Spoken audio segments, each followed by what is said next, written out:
In January of 1963, banjo player Bill Keith flew down to stay at Earl and Louise Scruggs' home in Nashville. Bill was armed with his carefully notated breaks of Earl's banjo breaks, and they were going to work on a book that would eventually become Earl Scruggs and the Five-String Banjo. Bert Brent was writing a chapter on how to build a banjo. Bert was a banjo aficionado, but he was also a plastic surgeon. Louise Scruggs was writing a history of the banjo. Earl was contributing an autobiographical component, and the instructional segment was largely the responsibility of Bill Keith. It wasn't all work and no play for Bill, however. Earl showed Bill the sights of Nashville. On clear days, Earl took Bill up on his plane, and one night they went to the Ryman Auditorium, where Bill got to hang backstage picking banjo with other musicians that were there.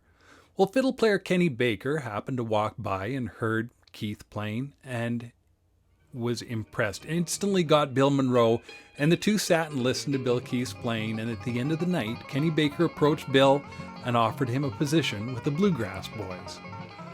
Bill Keith knew the animosity between Monroe and Scruggs, so he informed both of them he was in contact with one another, and he didn't want to get in the middle of this feud. Both were fine with the arrangement as long as Bill could meet his commitments.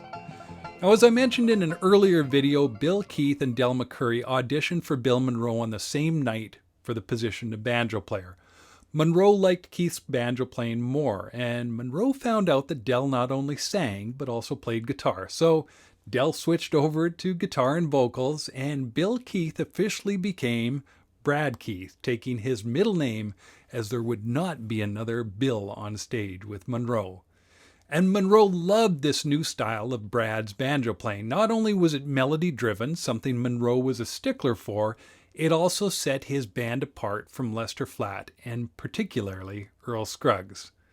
Now, on the weekends, Keith would play with Monroe, and during the week, he would work on the book with Scruggs.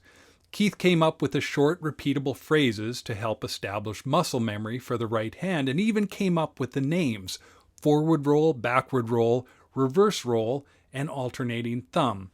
Earl Scruggs didn't really think of rolls when he was playing. He just tried to play the melody as best he could.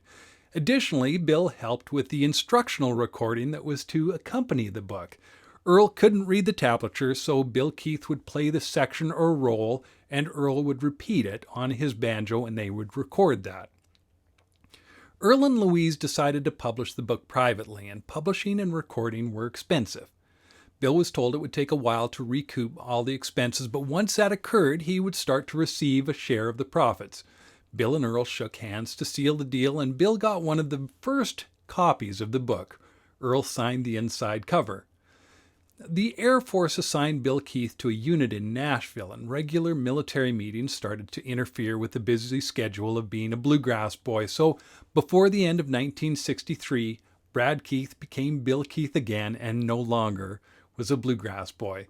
Bill would go on to play with Peter Rowan as part of the Earth Opera. He started to play more pedal steel as well, including a tour with Ian Tyson, played with Jim Kweskin and the Jug Band. But one day, when reading a Time magazine article, he was shocked to find out that Earl and Louise had earned more than $1 million with their publication, Earl Scruggs and the Five-String Banjo.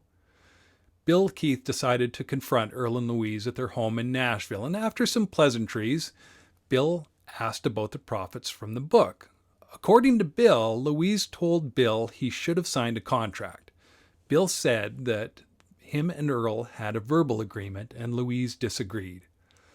On September 8, 1980, plaintiff William Bradford Keith alleged 6 separate causes of action, including breach of contract, breach of fiduciary duty, fraud, and copyright issues against Scruggs and Peer International Corporation Publishing Company.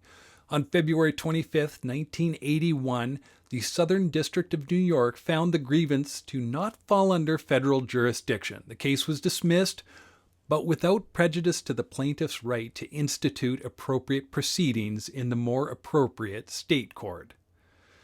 Well, they decided to avoid the state court. Louise, Earl, and Bill Keith settled out of court.